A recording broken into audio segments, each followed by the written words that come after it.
Hello everyone.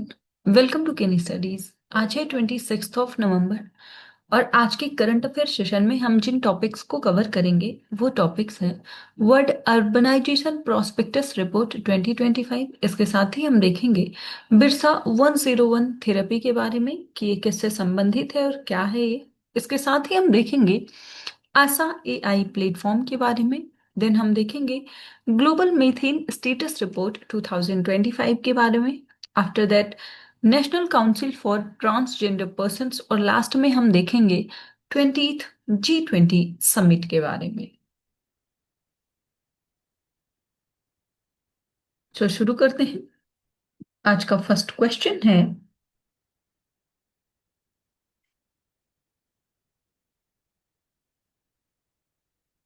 with reference to the word urbanization prospectus 2025 report consider the following statements। सो यहाँ पर विश्व शहरीकरण संभावना 2025 रिपोर्ट के संदर्भ में कुछ कथन दिए गए हैं जिन पर आपको विचार करना है। फर्स्ट स्टेटमेंट है it is published by the United Nations Department of Economic and Social affairs.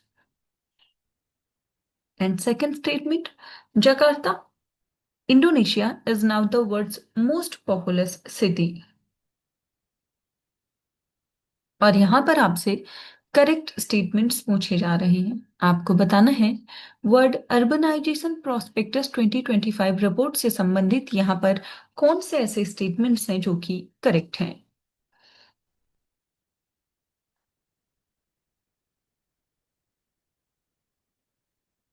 और इस क्वेश्चन में आपका करेक्ट ऑप्शन हो जाएगा ऑप्शन सी। सो यहाँ पर ये दोनों ही स्टेटमेंट्स करेक्ट हैं। आप देख सकते हैं the world urbanization prospectus 2025 report is released by the UN Department of Economic and Social Affairs.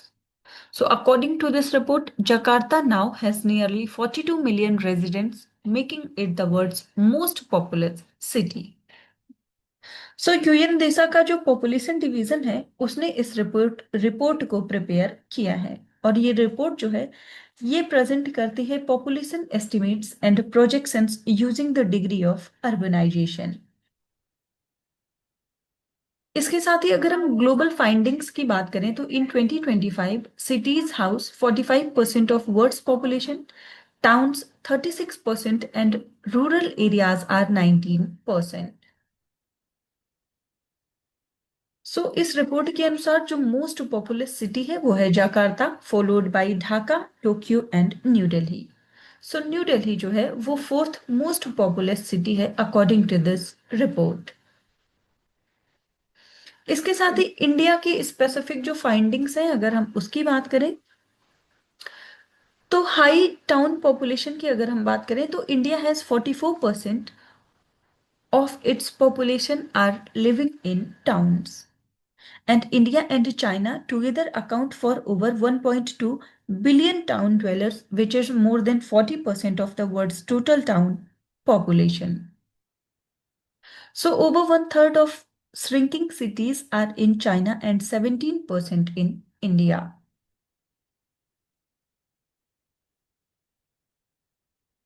Rapid urban growth projection की बात करें तो India is among the seven countries along with Nigeria, Pakistan, Democratic Republic of Congo, Egypt, Bangladesh and Ethiopia। आप ध्यान रखेंगे world urbanization prospectus report जो है ये जारी किया गया है United Nations Department of Economic and Social affairs के द्वारा। बढ़ते हैं नेक्स्ट क्वेश्चन की ओर।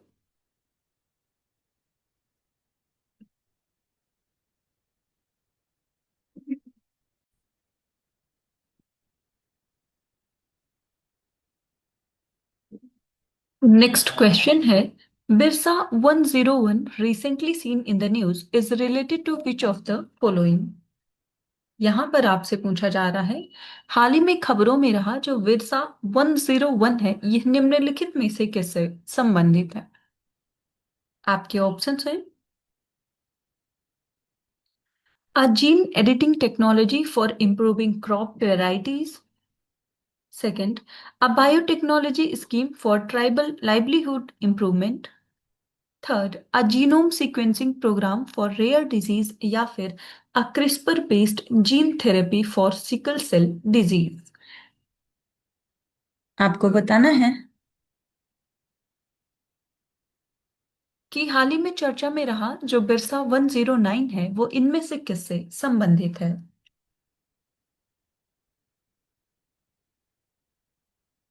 और इस क्वेश्चन में आपका करेक्ट ऑप्शन हो जाएगा ऑप्शन डी। सो ये है एक CRISPR based gene therapy for sickle cell disease. आप देख सकते हैं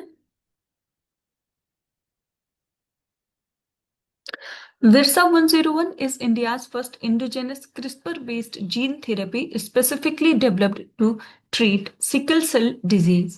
So it is named after tribal leader Birsa Munda as SCD is highly prevalent among the tribal populations. So the therapy has been developed by the CSIR Institute of Genomics and Integrative Biology। सो ये जो विरसा 109 हाल ही में चर्चा में रहा है ये India का first indigenously developed CRISPR gene editing therapy है जिसको डिजाइन किया गया है सिकल सेल डिजीज को क्योर करने के लिए। सो इसका ऑब्जेक्टिव है to support India's mission of becoming sickle cell free by 2047 as envisioned by the prime minister Modi, and also to make cutting edge gene therapy affordable, replacing global treatments costing 20 to 25 crore with indigenous and low cost solutions। सो आप ध्यान रखेंगे विरसा 101 जो है ये एक CRISPR based gene therapy है जो कि ट्रीट करेगी सिकल सेल डिजीज को। बढ़ते हैं नेक्स्ट क्वेश्चन की ओर।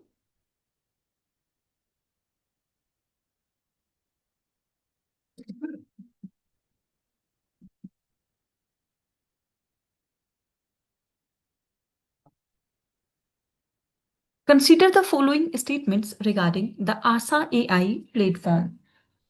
यहाँ पर आशा एआई प्लेटफॉर्म से संबंधित कुछ कथन दिए गए हैं जिन पर आपको विचार करना है। फर्स्ट स्टेटमेंट है it is an AI based platform launched by the ministry of health and family welfare.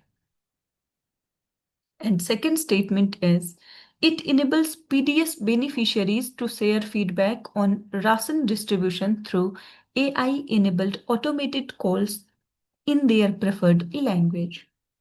सो यहाँ पर आशा एआई जो प्लेटफॉर्म है उससे संबंधित कथन दिए गए हैं और आपको बताना है कि इस प्लेटफॉर्म से संबंधित यहाँ पर कौन से ऐसे स्टेटमेंट्स हैं जो कि करेक्ट हैं।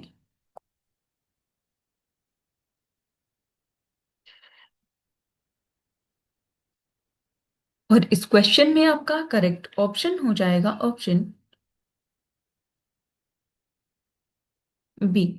सो यहाँ पर आपका सेकंड स्टेटमेंट करेक्ट है जबकि फर्स्ट स्टेटमेंट इनकरेक्ट है क्योंकि इसको लॉन्च किया गया है by the ministry of food and public distribution.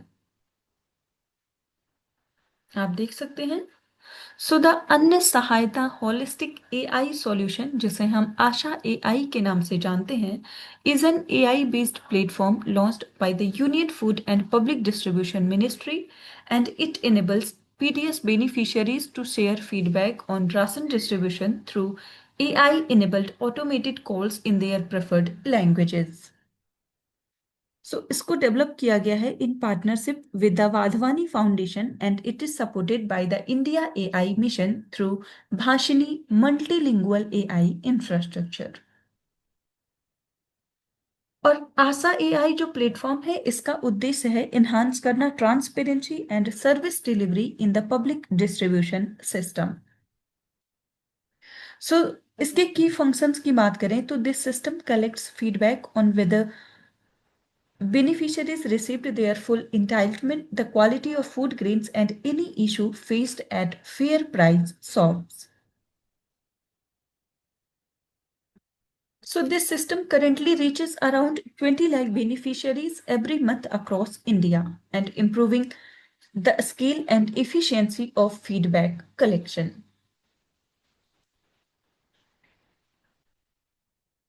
बढ़ते हैं नेक्स्ट क्वेश्चन की ओर।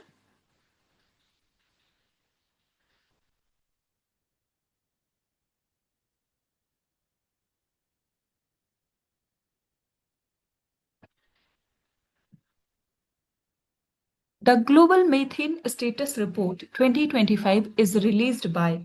यहां पर आपसे पूछा जा रहा है जो ग्लोबल मीथेन स्टेटस रिपोर्ट है 2025 ये किसके द्वारा जारी की जाती है। आपके ऑप्शंस हैं Intergovernmental Panel on Climate Change, second United Nations Environment Programme and Climate and Clean Air Coalition, third World Meteorological Organization या फिर United Nations Framework Convention on Climate Change. यहां पर आपको बताना है कि जो ग्लोबल मीथेन स्टेटस रिपोर्ट है ये किस संस्था के द्वारा जारी की जाती है।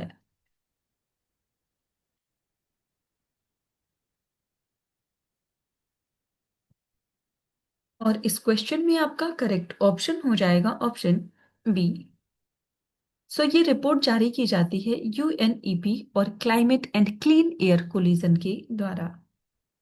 आप देख सकते हैं The Global Methane Status Report is a flagship assessment released jointly by United Nations Environment Programme and the Climate and Clean Air Coalition.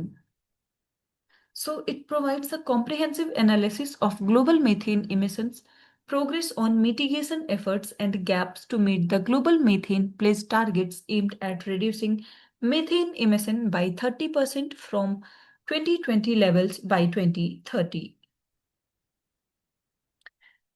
अभी रिसेंटली इस रिपोर्ट को जारी किया गया है और ये रिपोर्ट जो है वो वार्न करती है that crop residue burning is turning India into a global methane hotspot. So it provides updates on global progress on methane mitigation and the remaining work needed to achieve the global methane pledge.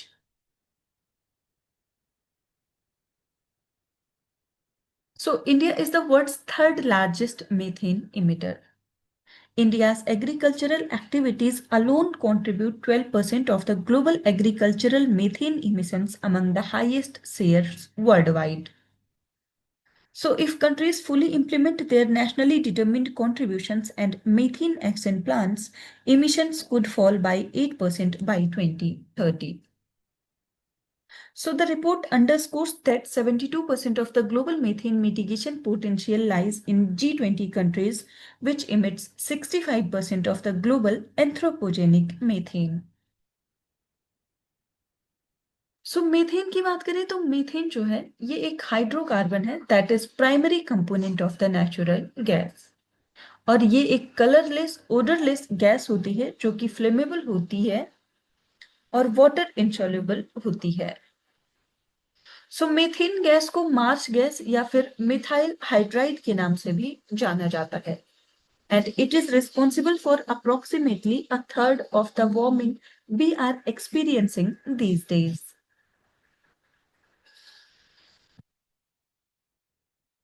देखेंगे हाल ही में release हुई global methane status report जो है ये जारी की गई है यूएनईपी और climate and Clean Air collision के द्वारा। बढ़ते हैं नेक्स्ट क्वेश्चन की ओर।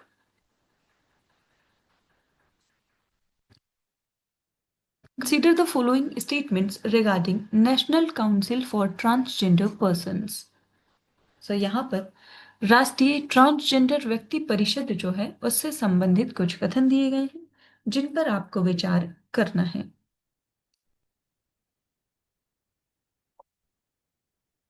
फर्स्ट स्टेटमेंट है it is a statutory body.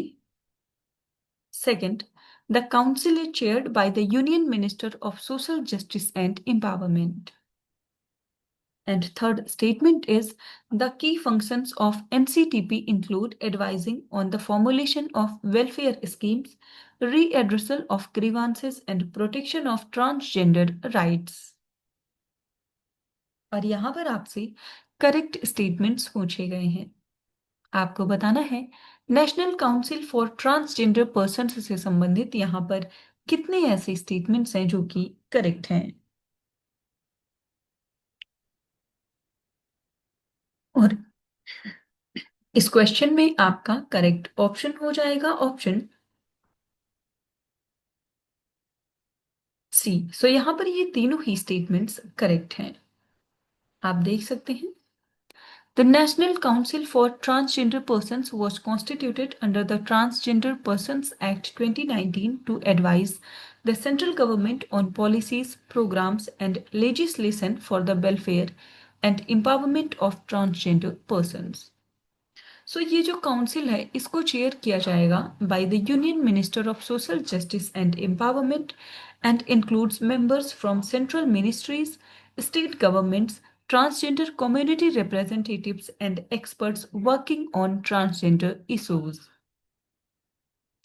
सो एनसीटीपी के की फंक्शंस की बात करें तो ये इंक्लूड करता है advising on the formulation of welfare schemes, readdressal of grievances, protection of transgender rights, and monitoring the implementation of the Transgender Persons Act across the country.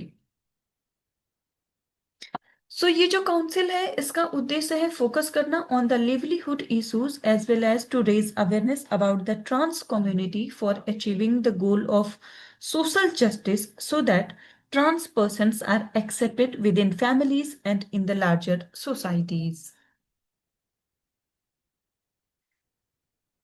It also ensures to set up transgender welfare boards in all the states and also ensure that essential needs of the transgender community like housing, food, healthcare, and education are met. बढ़ते हैं next question की ओर।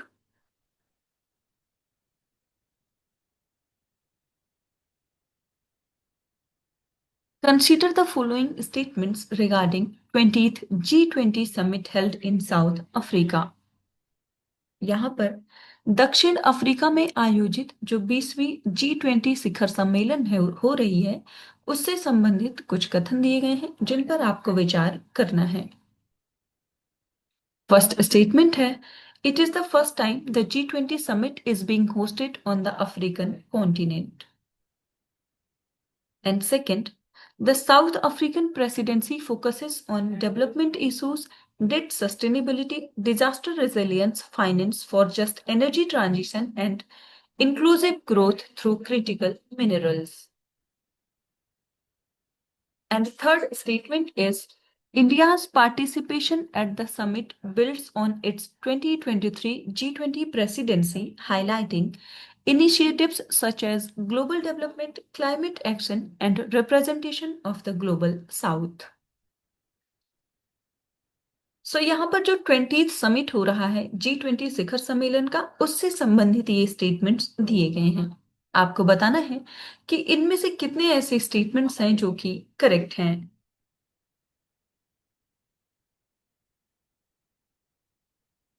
और इस question में आपका correct option हो जाएगा option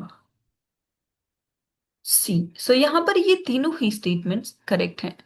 ऐसा पहली बार है जब अफ्रीकन कॉन्टिनेंट में G20 समिट का आयोजन किया जा रहा है, क्योंकि आपने देखा ही होगा कि जब इंडिया ने G20 समिट की अध्यक्षता की थी तभी अफ्रीकन यूनियन को इसमें शामिल किया गया था।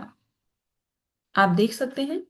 So this is the first G20 summit hosted in Africa, and South Africa's presidency emphasizes development, debt sustainability, disaster resilience, transition, financing, inclusive growth, and energy. So India's participation builds on its 2023 G20 presidency, where it focused on inclusive development, climate change, sustainable energy, and enhancing the voice of the global South. So India's diplomacy at the summit aligns with its One Earth, One Family, One Future vision, reinforcing continuity in its multilateral engagement. इसके साथ ही G20 की बात करें जिसे हम group of 20 के नाम से जानते हैं, तो ये एक इंटर गवर्नमेंटल फोरम है comprising of 19 sovereign countries, the European Union and the African Union.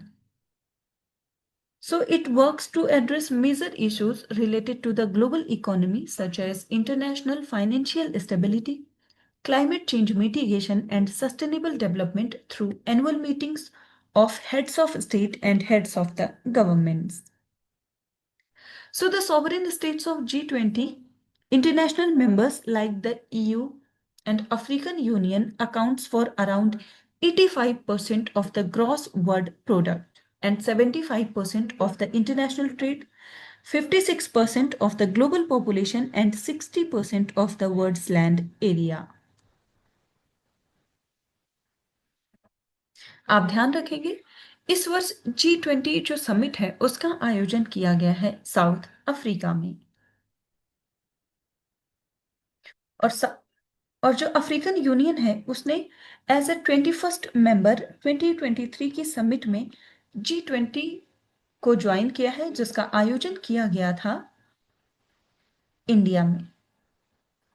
इसके बाद 2024 का G20 समिट ब्राजील में हुआ था और 2025 में इसका आयोजन साउथ अफ्रीका में किया जा रहा है। सो आज के करंट अफेयर सेशन में इतना ही। Thank you for watching.